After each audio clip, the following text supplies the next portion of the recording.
Testing ko ulit para marinig nyo Oh my god. Na lumalaban pabalik na yung ano niya, brake lever niya, lumaban na, pumitik na pabalik pa ganun. Ganun talaga yung ano niya, yung front brakes niya. Sorry guys, yun.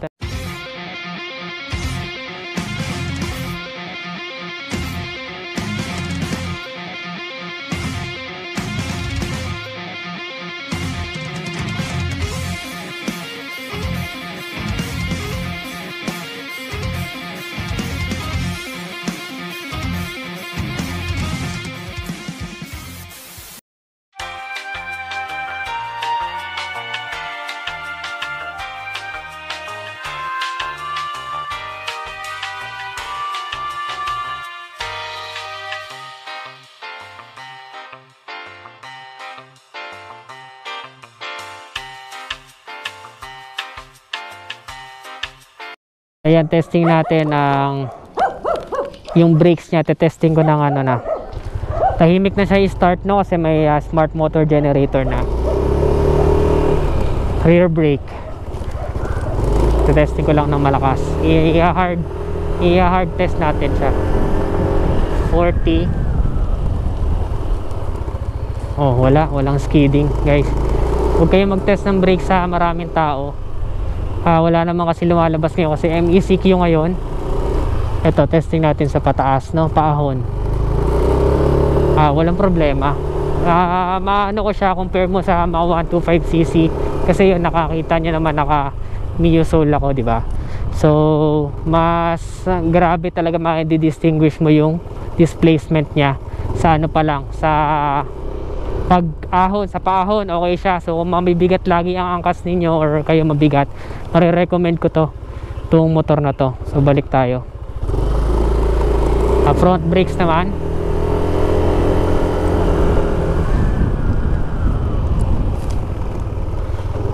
mas malakas talaga front brakes.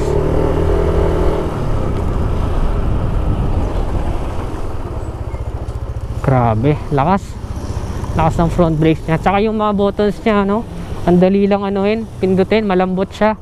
Easy easy to pindot. Hindi rin cheap yung quality. Tapos yung busina niya ganito. Ayun. Lakas ang busina niya. Ayan, front brakes, try natin. Uy, may lock, may skidding, May siguro kasi pa to yung pa, break in period pa. Isa pa. Narinig niyo ba? May lock. Di ko na-expect yun Di ba nung may mga isolated case na nagkakaproblema daw sa front brakes? Pero may narinig ako Narinig niyo ba yun? Natatakot na tuloy ako. Isa pa. Yung front brakes, may narinig ako, ba't nag-skid? Di ba ABS na? Huwag niyo po, tinatest ko lang po Ano lang po to honest lang po Wala pong script or Hindi po ako sponsored. So, tinest ko lang, may nag-skid narinig. Isa pa. isa pa. Natatakot tuloy ako sa rear brake tuloy kasi may narinig na ako na skid sa front Yung front, yung dapat mas malakas. Pero yun hinard, ko po talaga. Parang biglaan talagang press. Tinesting ko lang po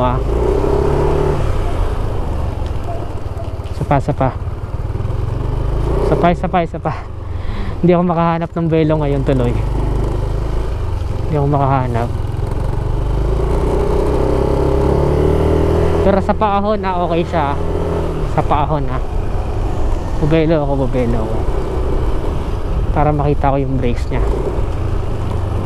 Aahon ako dito. Lang ako, mamaniobra lang ako.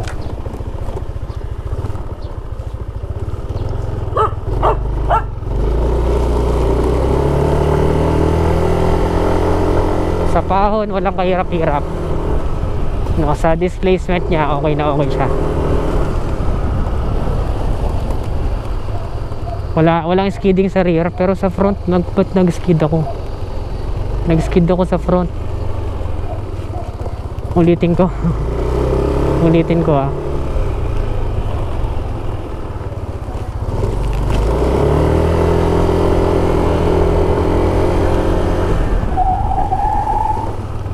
Ayun, narinig nyo? Front po yun. Front. Narinig. Kinakabahan tuloy ako. Hindi ako masyado nakakampante tuloy.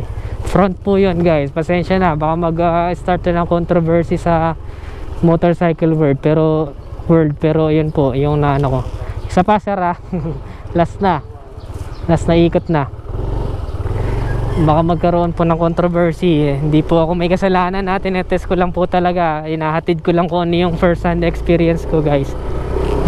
Pasensya na po. Isa pa, rear. Testing ko yung rear. Kasi rear wala po yung rear. Hindi po siya nagaganon. Walang skidding. Walang skidding ang rear. Walang skidding ang rear niya. Testing ko yung ginawa ko sa front ng ano.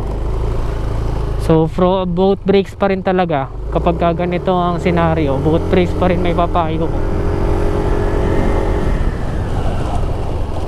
Ayun, konting-konti lang ang skidding sa rear. Halos wala. Yan, babalik na po ako kasi naulan na. Naulan na po. Silong na po ako. Pero yun yung maaasahan ninyo guys. Grabe. Hindi ko na-expect. Pasensya na sa mga ano. Yun po yung ko. Umuulan na po. Yun po yung ko. Na testing ko sa kanya. Nag-i-skid po ako sa sa front brakes. Kahit ito lang oh. Kahit dito lang. Pag piniga ng husto. Yung nabigla ka ba. Meron po akong skidding. Testing ko ulit ha. Para marinig nyo ha. Oh my god. Na lumalaban pabalik na yung ano niya, brake lever niya, lumaban na, pumitik na pabalik pa ganun. Ganun talaga yung ano niya, yung front brakes niya. Sorry guys, yun talaga. Na testing ko. Hindi ko po yun sinasadya. Yun talaga ang experience ko guys. Yun talaga ang experience ko eh. Wala tayong magagawa. So panoorin niyo po yung part 1 para sa specs. Pero since naulan na, yun lang po yung masasabi ko ngayon sa ano niya. Napintig na to oh. Yung di ba pag dininan kong ganun, binigla mo siya, bumabalik na, pumipitik na siya pag ganun. Sa sobrang ano niya, hindi pa basa tong kalsada guys. So ingat, doble ingat na lang. Itong rear, hindi naman siya nag-skid, hindi naman nag-lock, pero parang lock yung na-experience ko eh. Ayan yung front brakes niya oh. Yun guys, honest review honest review lang. So yun again, this is Adriano and tinesting ko lang talaga sa limit niya. Hindi naman ako sponsored. So ayun guys, honest lang yun, honest lang po talaga. Hindi ko siya kasi kumpiyansa ako sa kanya talaga eh. Hindi ko rin in-expect, kumpiyansa ako sa kanya, pero medyo kinabahan na ako sa braking system kapag ganun. Medyo kinabahan ako. Kita nyo naman, actually ako Yamaha user din ako, so malapit sa puso, pero nakita nyo naman yung brakes niya. Nag-lock po ako sa ayun, init ng brakes. Init niya, ayun yung sensor niya ng speedometer, naka-sensor na siya. ABS na, yung both. Ayan po, para patunay na ABS version to nire-review ko.